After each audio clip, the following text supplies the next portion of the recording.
Hello everyone. There is a series of lecture for anti-hyperlipidemic agents. Today I am going to discuss about anti-hyperlipidemic agents, lecture 3. In previous lectures, lecture 1 and lecture 2 of anti-hyperlipidemic agents, we have discussed about introduction to anti-hyperlipidemic agents, introduction to hyperlipidemia, classification of anti-hyperlipidemic agents with their structures, and two important class of anti-hypertensive agents that are HMG coenzyme A reductase inhibitors, they are also known as statins, and second class is bile acid sequestrants. In today's lecture, we will discuss about lipoprotein lipase activators, they are also known as fibric acid derivatives, agents that inhibit triglyceride synthesis, agents that inhibit LDL oxidation, and miscellaneous agents of anti-hyperlipidemic agents. Right? So these are the remaining classes from the anti-hyperlipidemic agents. So first one is lipoprotein lipase activators. These drugs initiate or potentiate the activity of lipoprotein lipase. Lipoprotein lipase is an important enzyme which is the key enzyme for the degradation of VLDL, and that's why decrease triglyceride level. Right? Lipoprotein lipase cause the lipolysis, right, or degradation of the lipids. So these drugs potentiate the activity of this enzyme and cause the degradation of lipids. Chemically, they are aryl oxyisobutyric acids. Right? They are also known as fibric acid derivatives.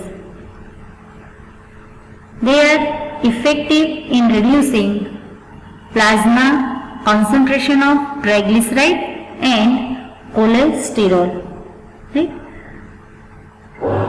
In this class, clofazimide is the first drug which was clinically effective for the treatment of hypertriglyceridemia and hypercholesterolemia. Right? Majorly, it is used in the treatment for hypertriglyceridemia. Mechanism of action of lipoprotein lipase activators. These fibrates are approved for the treatment of hypertriglyceridemia, and these lower the level of triglyceride. This agent produce their action through agonistic action on peroxisome proliferator activator receptor alpha, that is PPAR alpha. Right? They produces the agonistic activity on PPAR alpha receptor. Right? Now, activation of this receptor cause increase in transcription of gene for lipoprotein lipase. Right? This activated receptor cause the increase in transcription of the gene, and this gene is for the synthesis of lipoprotein lipase or activation for lipoprotein lipase. That's why increase in or enhancement in lipoprotein lipase synthesis as well as fatty acid oxidation. Right? This lipoprotein lipase is key enzyme in the degradation of VLDL, that is very low density lipoprotein, resulting in lowering of circulated triglyceride, right? Because function of VLDL is that transport of endogenous triglyceride, right? VLDL causes the transport of endogenous triglyceride that is synthesized within the body, right? So degradation of VLDL leads to lowering of circulated triglycerides, right? So ultimately decrease the blood level of triglycerides.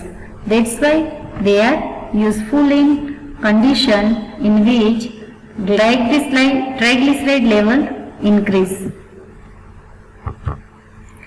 Then uses of lipoprotein lipase activators. These drugs are also known as fibrate or fibric acid derivatives.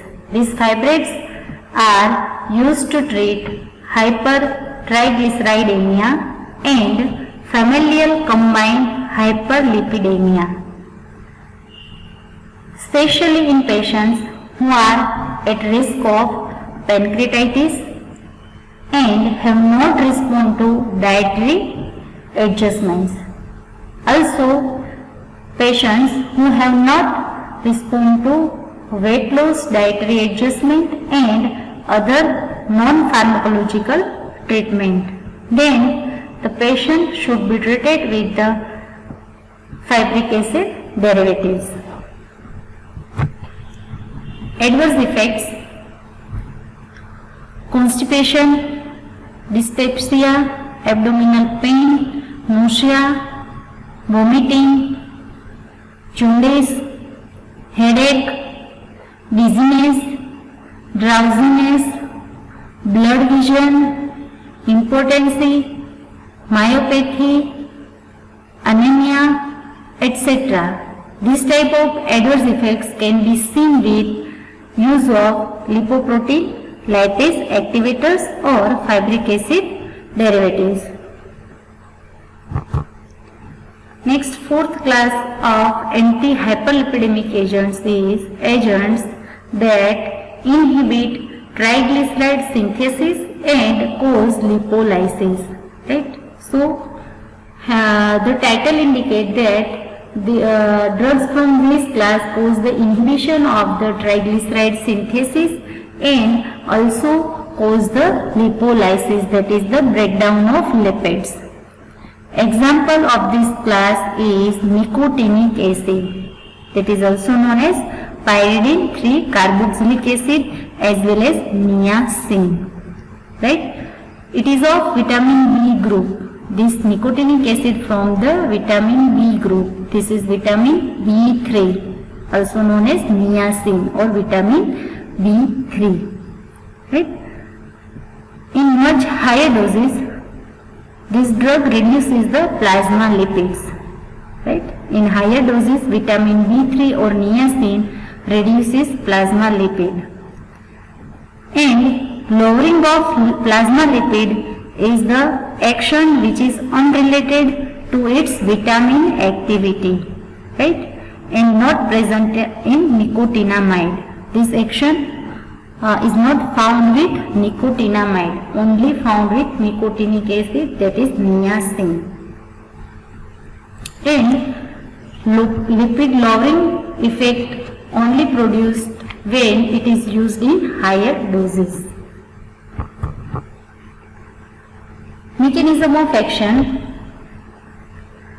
nicotinic acid exerts a variety of effects on lipoprotein.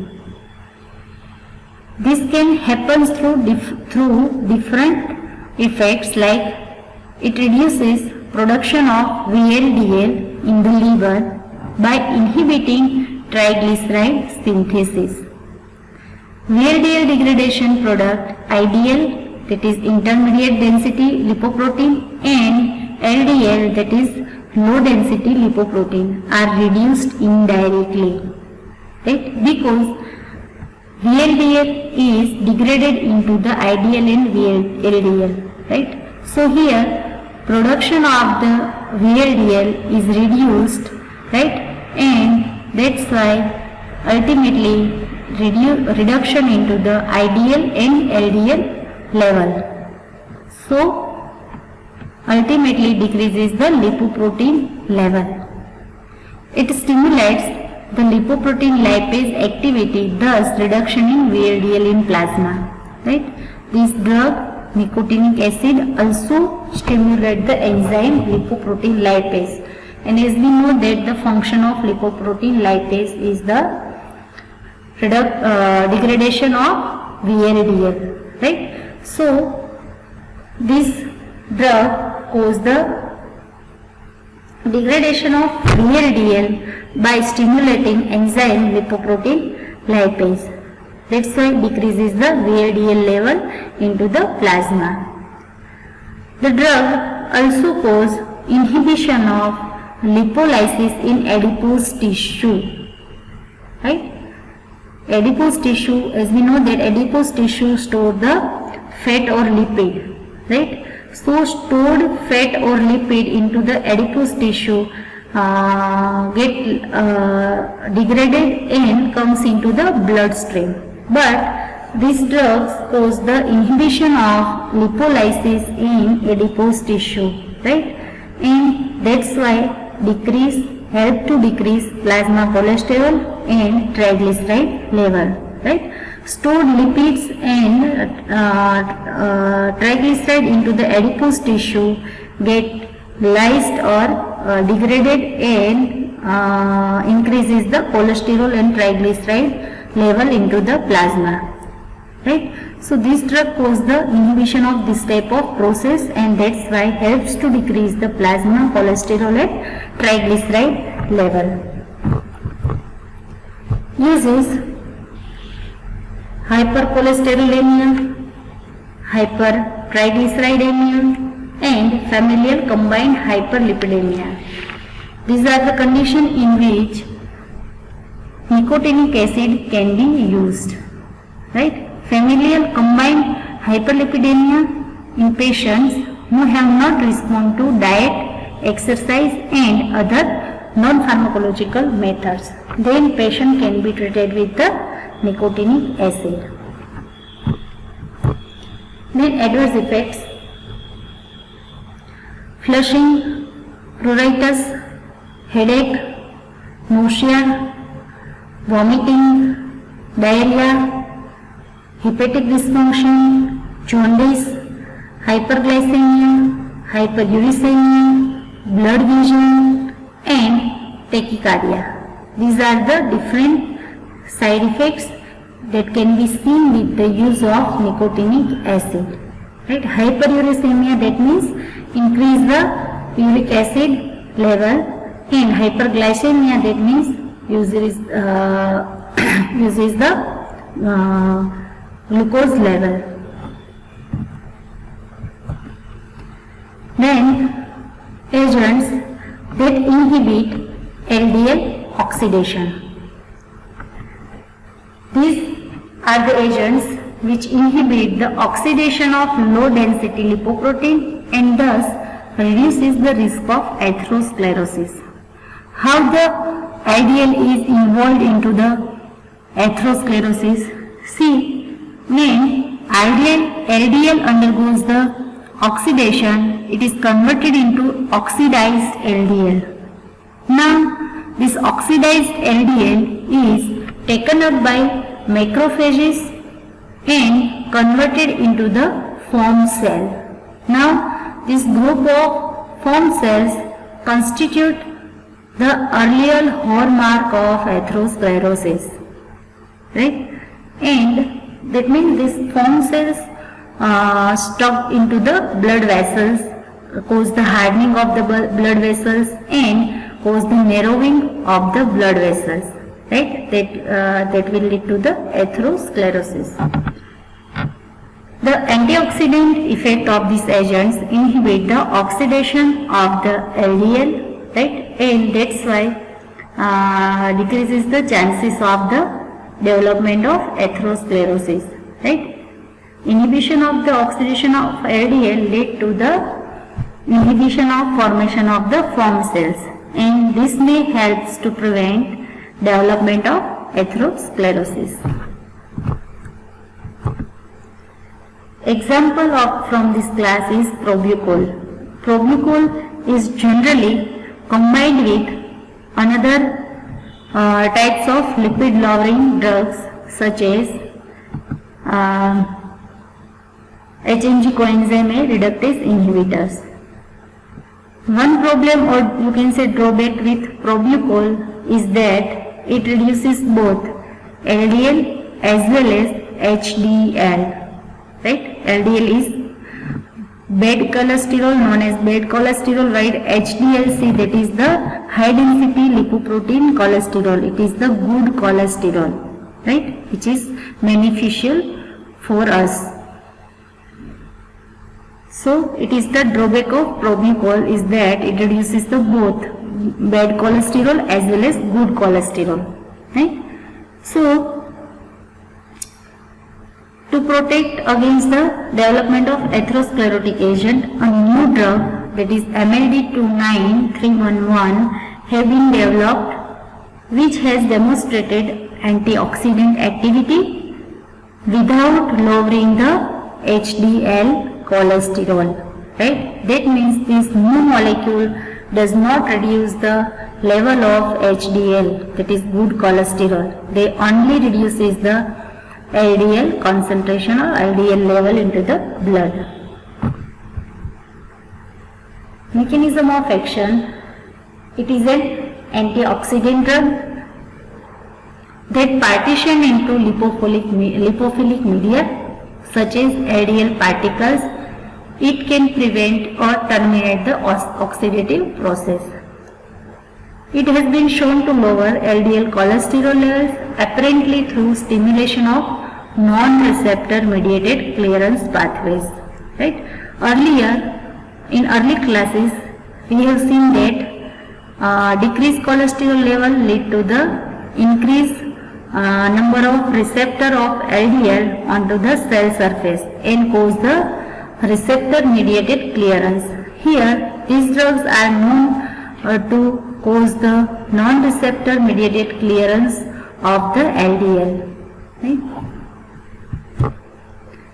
Next class, miscellaneous agents. Miscellaneous agents has different three subclasses. First one is from plant source. Example is beta-sitosterol.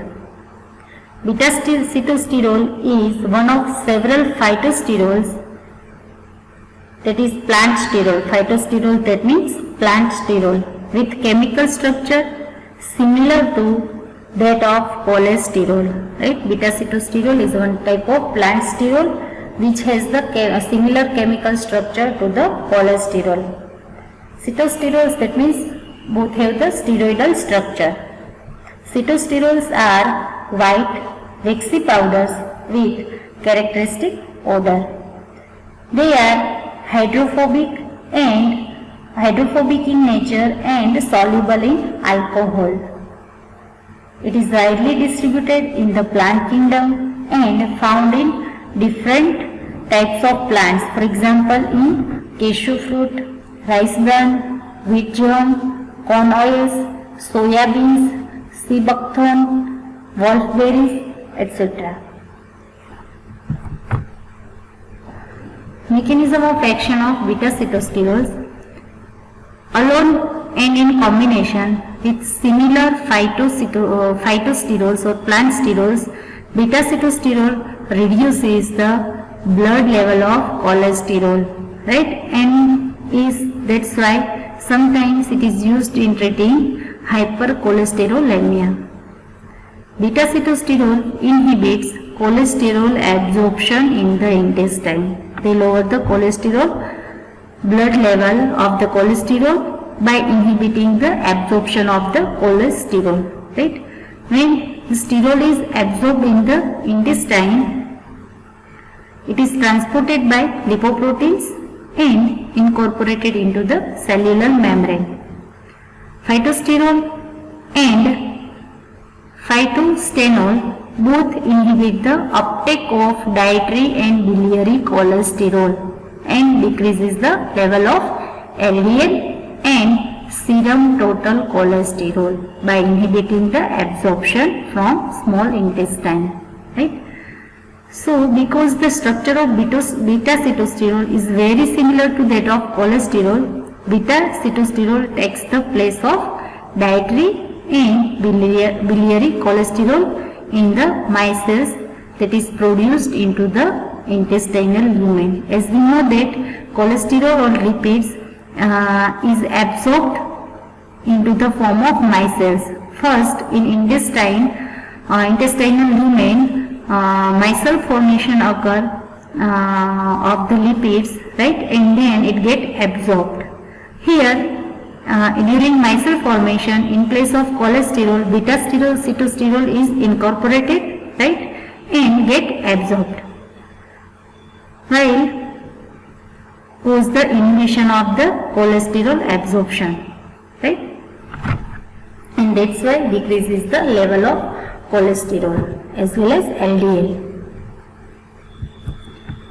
Next example of anti-hyperlipidemic agent that is obtained from the plant source is gugulipid. It is the mixture of sterols that is obtained from the gum guggul, which has been used in Ayurveda, right? Previously it was used in Ayurveda. Modest lowering of plasma cholesterol and triglyceride occurs after continued use of gugulipid. See mechanism of action of gugulipid. Gugulipid contains important chemical constituent gugulsterone. Gugulsterone again has the two type of the configuration, or you can say geometric isomers E and Z. Gugulsterone E and gugulsterone Z.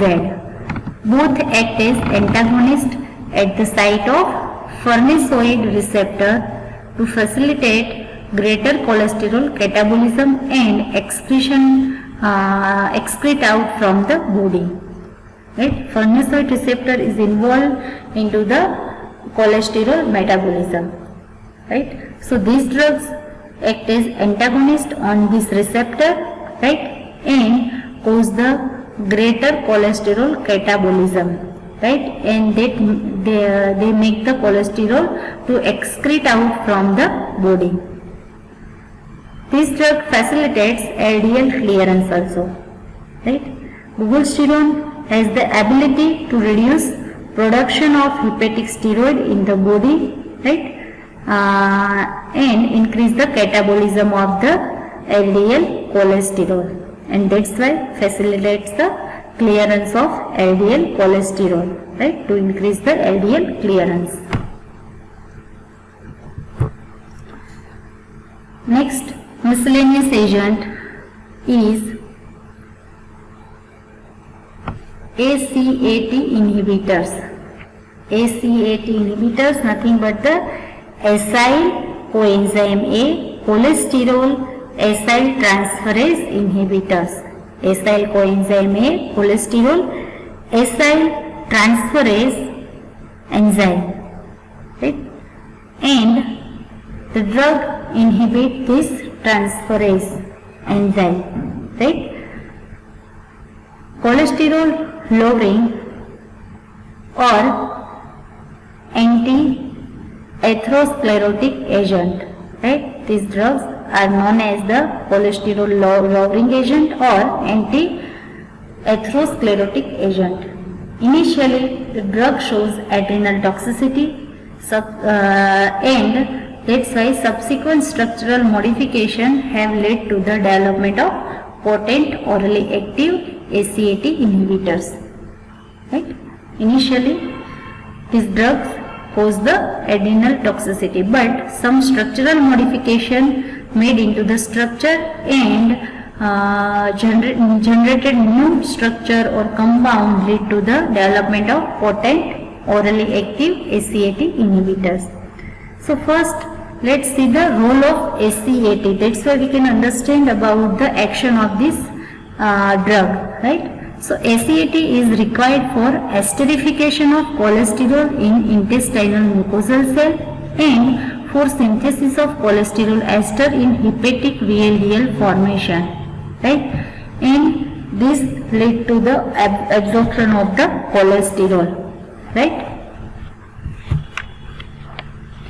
Now, mechanism of action. This agent directly inhibits the activity of acyl coenzyme A cholesterol acyl transferase, right? And thus have the potential of providing the three beneficial effect in patient with hypercholesterolemia. They produces the effects like decreased cholesterol absorption, decreased hepatic VLDL synthesis and decreased foam cell formation. Right? These three important effects are produced by the ACAT inhibitors. Next miscellaneous agent is cholesterol absorption inhibitors. Cholesterol absorption inhibitors. Example of this class is ezetimibe. It was discovered during development of acyl coenzyme A cholesterol acyl transferase inhibitors, that is ACAT inhibitors. Previously, the synthesized drug compound C was believed to lower cholesterol. This compound C. Previously, this compound was synthesized and it was believed to lower cholesterol level due to ACAT inhibition, right? But SAR studies result in the development of compound D, right? And confirm that cholesterol lowering activity of this class of compound was independent of its ability to inhibit ACAT, right? Development of this compound is confirmed that cholesterol lowering activity of this class of compound was independent of its ability to inhibit ACAT. That is not related. ACAT inhibition and cholesterol lowering effect of this drug are not related to each other, right? Further SAR studies and structural modification leads to the development of ezetimibe, right? Which was found having good activity amongst these different compounds, right? Ezetimibe produces the good anti-hyperlipidemic activity and inhibit the cholesterol absorption. These drugs inhibit the absorption of cholesterol at the brush border of small intestine.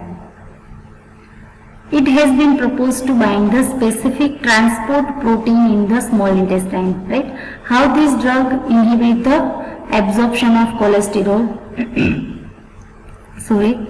This drug bind with the specific transport protein in small intestine. Specific transport protein which are responsible for the absorption of the cholesterol, right? By using the transport system, cholesterol is absorbed from intestine to the blood, right?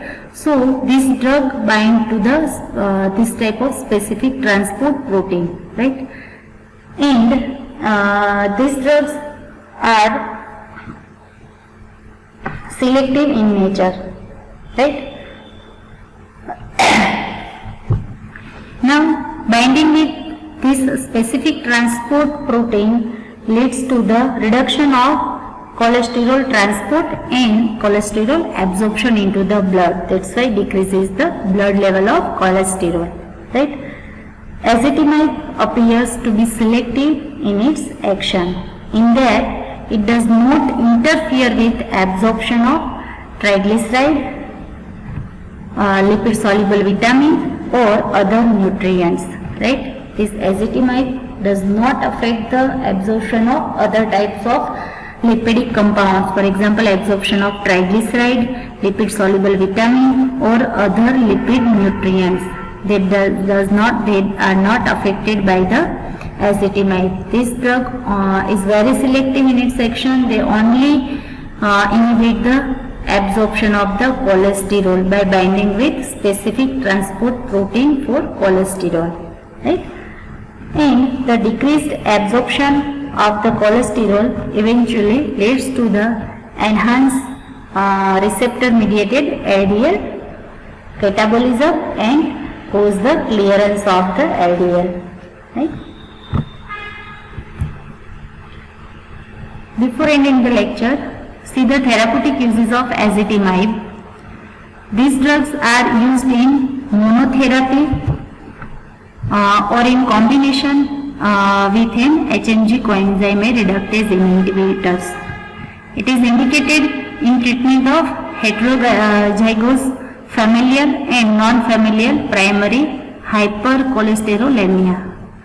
It is also indicated for the familial hypercholesterolemia in combination with HMG coenzyme reductase inhibitors, right? Adverse effect that can be seen with the use of these cholesterol absorption inhibitors are abdominal pain, back pain, cough, pharyngitis, fatigue and viral infections. Pharyngitis, that means inflammation of pharynx. Right? This type of adverse effect can be seen with the use of ezetimibe. Here our topic anti-hyperlipidemic agents is completed. Thank you.